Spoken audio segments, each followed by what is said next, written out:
Welcome to your IELTS Listening Test by Inzpira. To get the best results, we recommend opening the question paper in a separate tab while playing the audio in the background. This will help you focus and simulate the real exam experience. You can download the question paper and answer key bundle from the link in the description below. If you find this test helpful, don't forget to like, subscribe, and follow for more IELTS practice tests and expert guidance. Your support helps us create more valuable content for you. Now let's begin your IELTS listening test. Good luck. This is the IELTS Listening Test by Inzpira. You will hear a number of different recordings, and you will have to answer questions on what you hear. There will be 4 sections, and you will hear each recording only once. At the beginning of each section, you will hear a short introduction about the situation and the speakers. At the end of the test, you will have 10 minutes to transfer your answers to the answer sheet. Now look at the instructions for Section 1. You will have some time to look at the questions before the recording starts.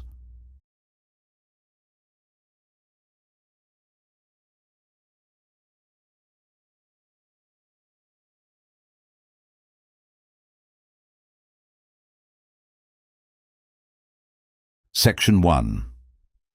You will hear a conversation between a community center clerk and a woman booking a room for a family event. First, you have some time to look at questions 1 to 10.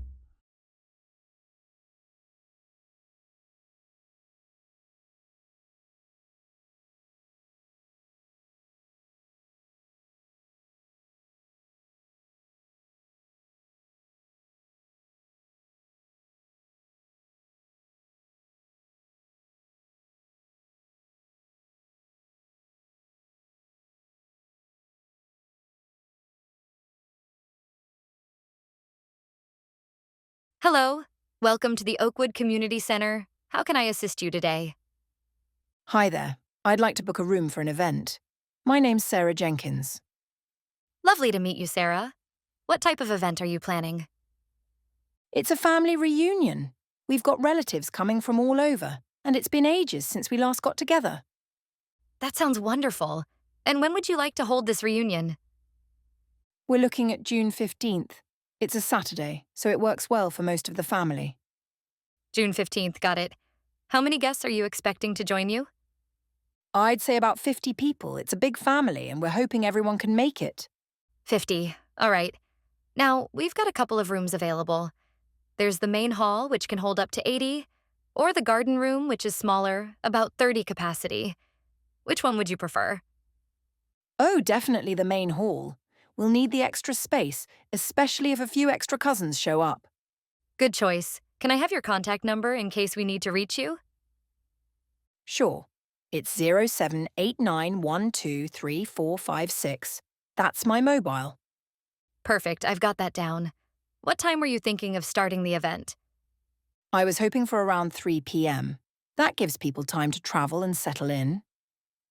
3 p.m. works well. Now, do you need any additional services? We can offer catering, a sound system, or even some basic decorations if you'd like. Oh, catering would be fantastic. We'll be too busy catching up to cook ourselves. Could you tell me what's included? Of course. Our catering package has a buffet option with sandwiches, salads, and desserts. We can customize it if you have preferences. That sounds perfect. Let's go with that. Great, I'll note that down. Just a heads up, June 15th is a popular date here, so I'll need to double-check availability with my manager. It's possible someone else has their eye on the main hall. Oh, I really hope it's free. It's the only date that works for us. I understand. I'll do my best to secure it for you. How would you like to confirm the booking once we've checked? I'll come in person. It's easier to sort out any details face-to-face. No problem at all. I'll give you a call at that number if there's any update before then. Anything else you'd like to ask about?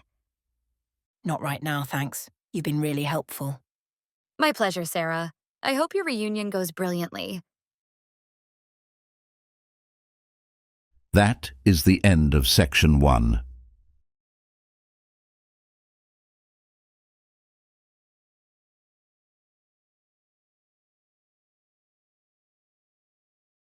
Section 2.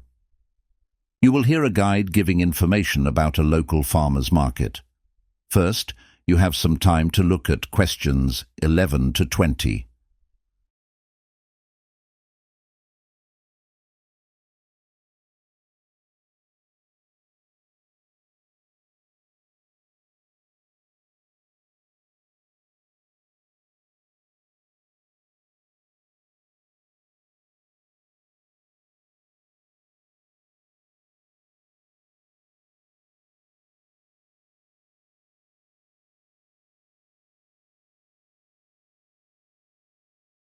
Hello everyone. Welcome to the weekly tour of the Hillview Farmers Market. I'm your guide today and I'm excited to show you around. We're open every Saturday from 9 a.m. until 2 p.m, rain or shine, right here in the town square. The market's main goal is to promote local businesses, farmers, bakers, artisans, you name it. It's all about giving residents access to fresh, homemade goods while supporting the community. You'll notice a real buzz here today. There are over 30 stalls to explore. For instance, at the tasting stalls, you can sample some delicious homemade jams. We've got strawberry, blueberry, even a spicy chili jam if you're feeling adventurous. The market's been running for 10 years now, and it's grown from just a handful of vendors to this lively event you see today. Let's talk about some of our standout stalls. First up, Honey Haven. They offer a variety of flavoured honeys, like lavender, cinnamon and wildflower. It's all sourced from local beehives, and the owners are happy to chat about their process. Then there's Green Roots, where you'll find organic vegetables grown right here in Hillview. Think carrots, potatoes and leafy greens, all pesticide-free. If you've got a sweet tooth, Baker's Bliss is a must-visit. They've got breads, pastries and their famous cinnamon rolls fresh from the oven every week. Over at Craft Corner, you'll see handmade jewellery and pottery, perfect for a unique gift or souvenir. Spice Stop is another gem, with an amazing range of spices and seasoning blends. They've got everything from smoky paprika to curry mixes that'll transform your cooking. And finally, Fruit Fiesta specialises in fresh seasonal fruits, apples and pears in autumn, berries in summer. It's all picked within a day of the market, so you're getting the freshest produce around. Feel free to wander, ask questions, and enjoy the atmosphere. Have a great time.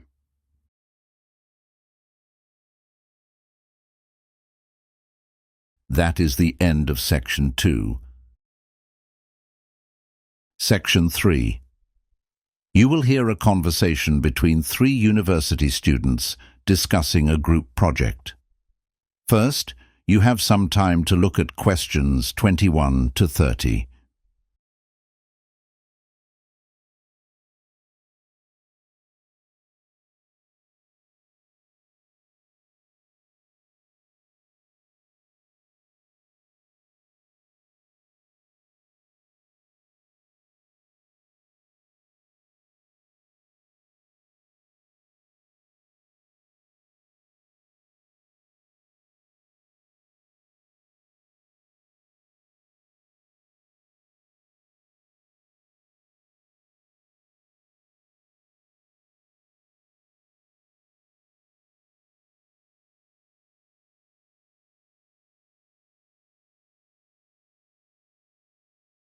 Okay, team, let's get this environmental studies project sorted. The deadline's in 3 weeks, so we need to hit the ground running. Any ideas for a topic? How about something on climate change? It fits the course perfectly, and there's tons of material out there. Yeah, I'm with Sophie. Climate change is a solid choice. It's relevant, and we can all find something to focus on.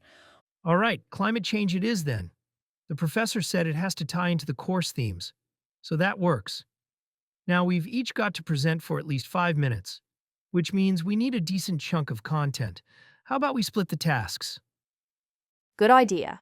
Also, can we set a regular meeting time? I'd say every Wednesday. It's the one day we're all free after class. Wednesdays work for me. Perfect, every Wednesday it is. Let's figure out who's doing what. Sophie, you're good with visuals. Want to handle the slides? Sure, I can do the slides. I'll need the research first, though. Can you have it ready by next Friday, Liam? Yeah, I'll take the research. Next Friday's fine. I'll dig into some articles and stats on climate trends. Maya, what about you? I'll do the data analysis. I can crunch some numbers on carbon emissions or temperature changes. I'll aim to finish by next Tuesday, so Sophie can use it for the slides. Great. Next Monday's my target for the slides then, once I've got everything from you both. Sounds like a plan. We should do a practice run too. How about next Wednesday? All of us together so we can tweak anything that's off. Next Wednesday's good. It'll give us a week to polish it before the deadline. Agreed. Oh, and who's handling the final submission? That's always a bit stressful. I can do it. I'll make sure it's all uploaded by the deadline. Just send me your parts when they're ready. Brilliant. Let's aim to have everything wrapped up a couple of days early if we can. I'll start researching tonight. Any specific areas you want me to focus on? Maybe look at recent climate policies. That could tie into the slides nicely. And some hard data, like global warming stats, would help my analysis. Got it. Policies and data. All right, team. We're off to a strong start. Let's keep the momentum going.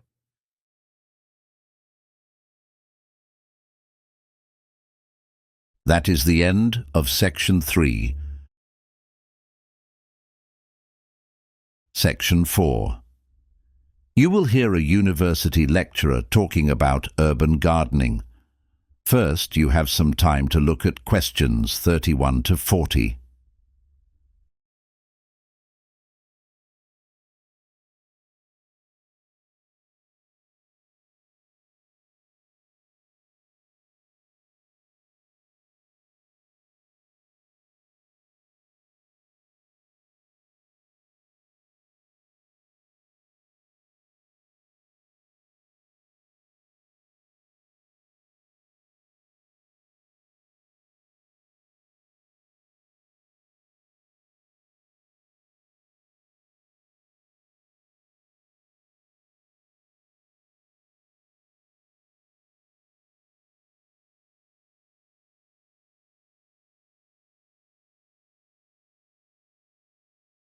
Good afternoon, everyone, and welcome to today's lecture.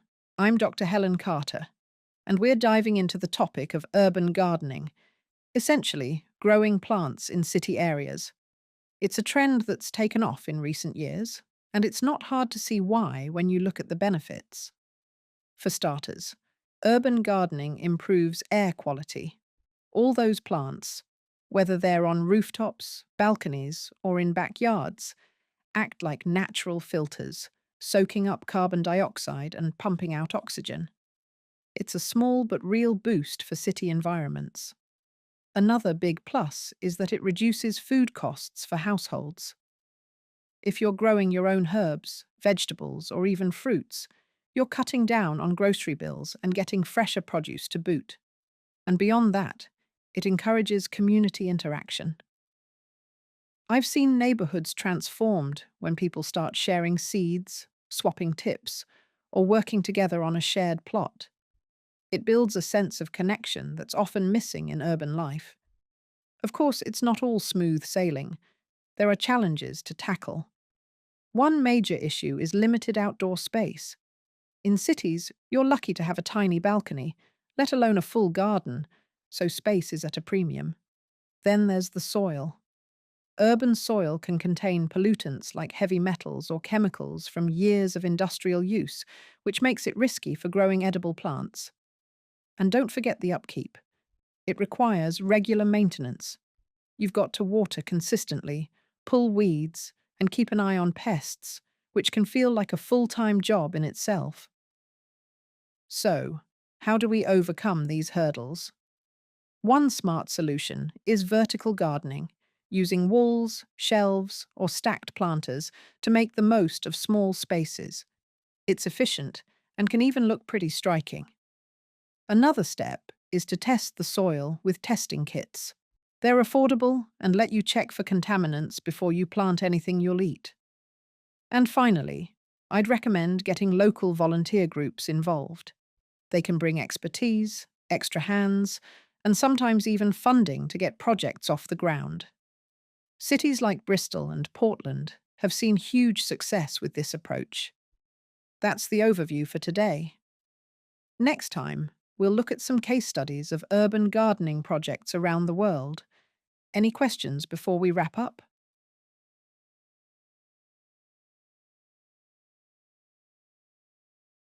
That is the end of section 4. You now have 10 minutes to transfer your answers to the answer sheet.